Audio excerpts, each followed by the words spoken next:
Greetings and welcome to valortube.com. My name is Paul Lear. I'd like to thank everybody to showing up to valortube.com and this week in prophecy.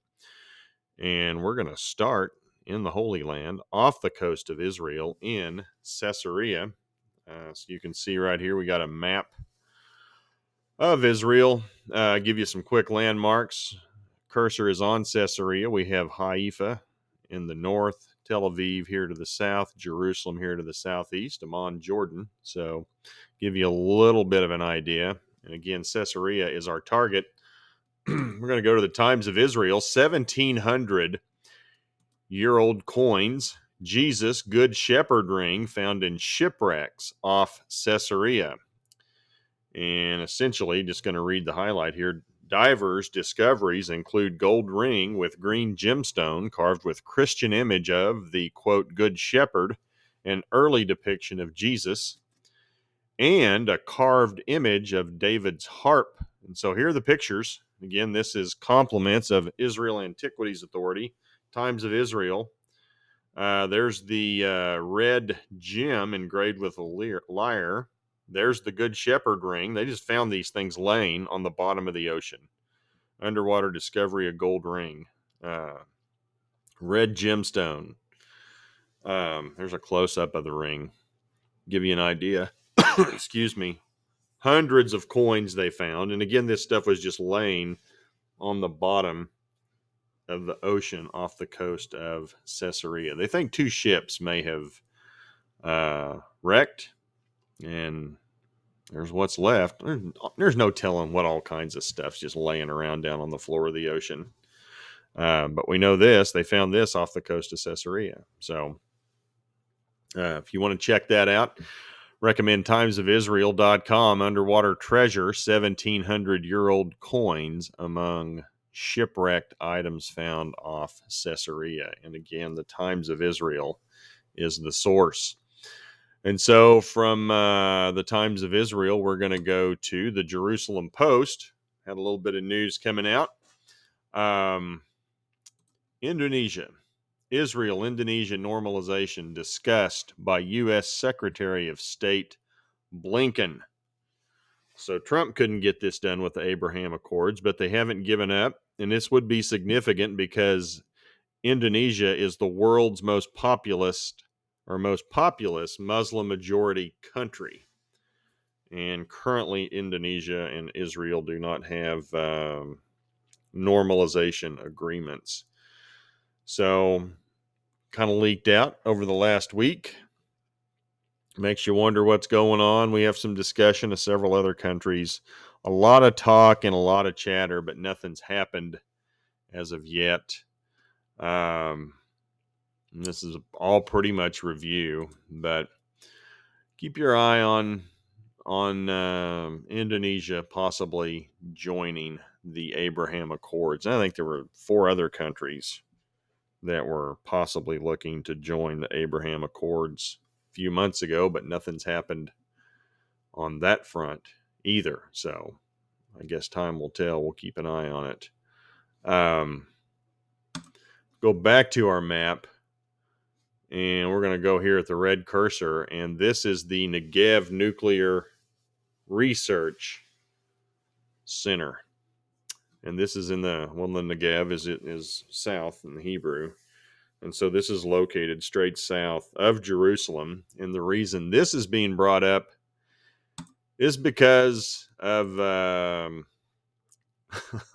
what propaganda Iran put out this week. I'll let you guys watch this. You need to hear the music on this. This is some heavy, hard rock music. And I mean, the Iranians are pounding it. They've upped their propaganda game. They are ready to bring it. We're going to take a look at this. I think this is, what is this? This is about 2 minutes and 20 seconds. We're bringing missiles out into the desert. And I think these are 16 ballistic missiles. Yep, they're lining them all up. It's going to be very impressive. This is going to be a coordinated launch from Iran. And we're pretty much getting ready to take aim on the Dimona nuclear facility in Israel. It's the one I showed you previously on the map. Give you several different camera angles. Um, and we got the 10 Shahed suicide drones, and we're going to fire and I got 10 of those, 10 of the suicide drones, 16 missiles, and we're going to fire it all off at once. Going to take dead aim on Israel and the nuclear facility. And of course, all of these are going to be launched, and all 26 are going to hit their target right on the money. And this was part of the Great Prophet 17. This is the Iran War Games. This was coordinated by the Islamic Revolutionary Guard Corps. And their goal is to take out the Dimona nuclear facility in Israel. So let's get everything launched into the air. We got about another 30 seconds before we start showing. Notice dust. Dust is very impressive. Maybe they made a little glass there. From the desert. I know it looks like more than 16, but they're only 16. Now here's the Dimona nuclear facility, and we're gonna take this. This is gonna take some time to blow this facility up. But this is Israel's nuclear facility in the southern part of Israel. And I think if we go down here a little further, this is like part 2 of the video, and this is compliments of Elent News.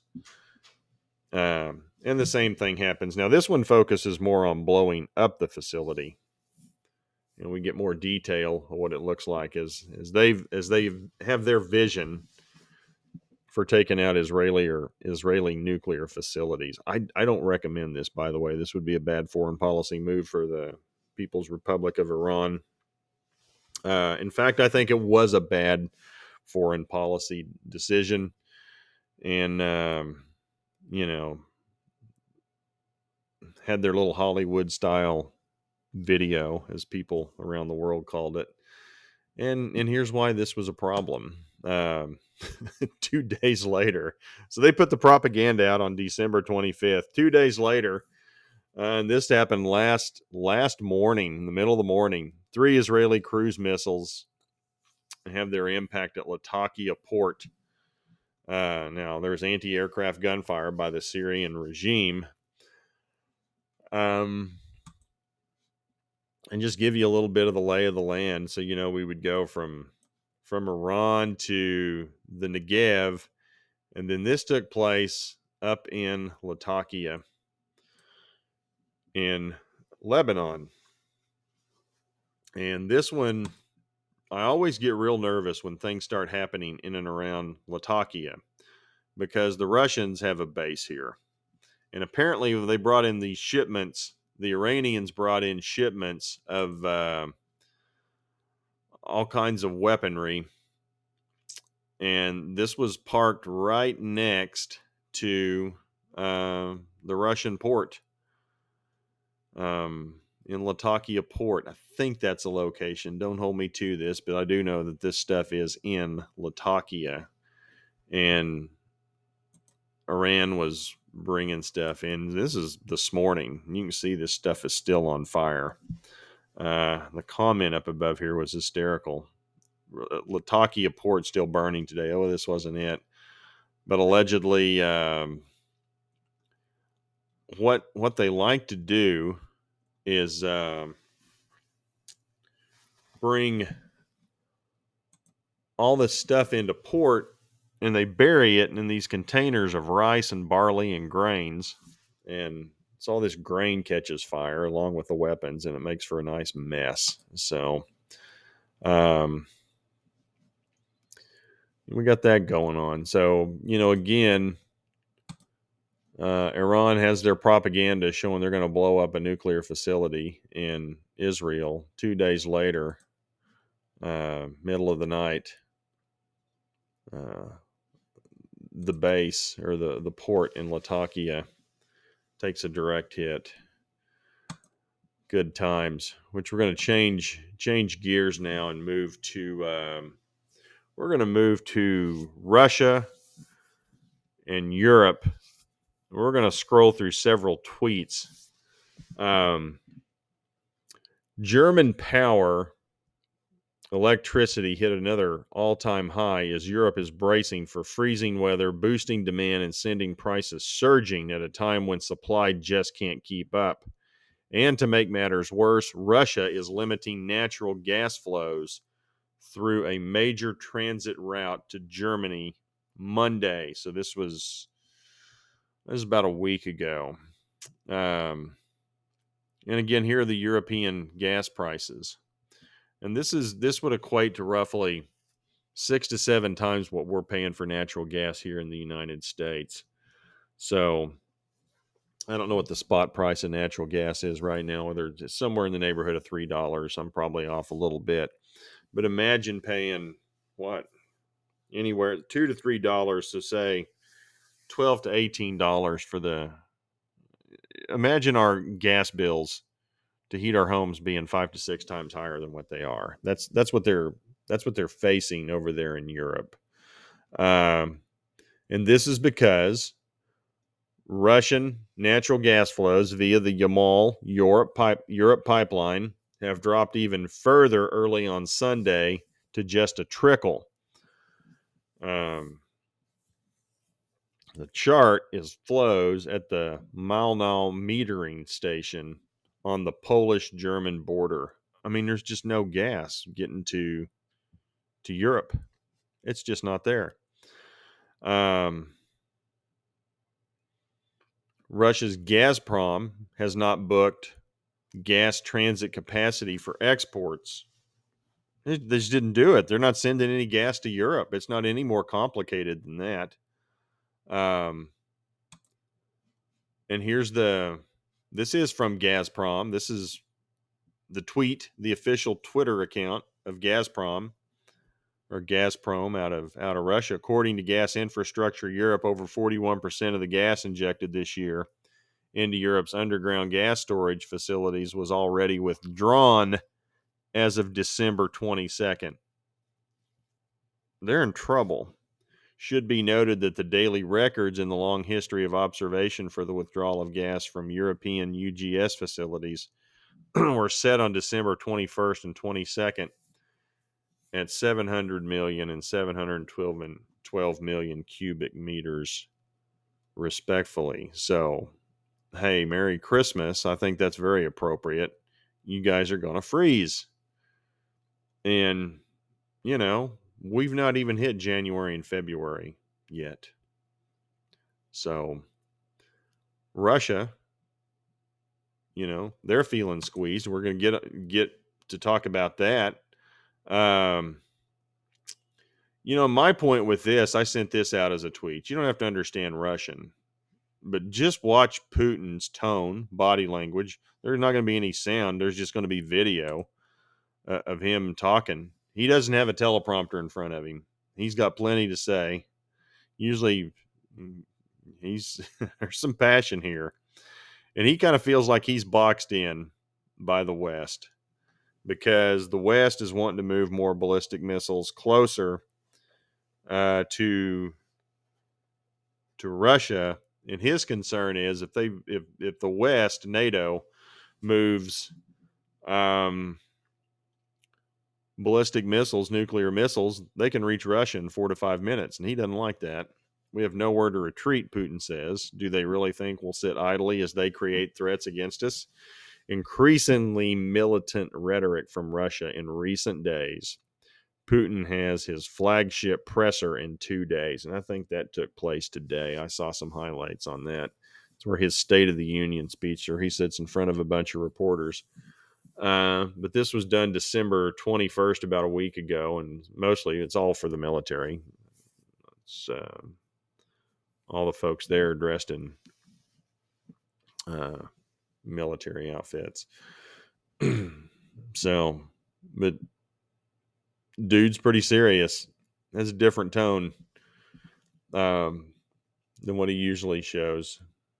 And again, I don't have any idea what he's saying other than what I just quoted up here that was translated. And then this came out. What was this? This was Christmas Eve. This was bizarre. Russia has published new regulations about mass burial of people and animals that died as a result of an armed conflict. And this takes place February 1st of 2022. So we got new rules and laws on how to bury people in the event there's, you know, Russia gets invaded or there's a bomb or something that goes off in a town. They're making preparation for that. You don't know how much of that's posturing to whip people into a frenzy, but nonetheless, that's taken place. So, um, appreciate you guys following along this week. Same actors that keep making the news over and over. It's related to Ezekiel 38:39. We got Iran, we got Russia, we got Israel, and even got some stuff today. Checkmate. I probably should have recognized Checkmate earlier in this, in regards to some of the things in and around the piece of propaganda out of Iran. He'd got me to an article, which I pulled up the tweets from the article. It's from the Drive. Checkmate has great stuff on valortube.com. He's an original content provider as well, does some videos and some written commentaries on news of the day. Highly recommend you guys following along. So appreciate you guys taking the time. Hope you have a great week. Thanks for tuning in to This Week in Prophecy. Take care. Have a good one. Bye.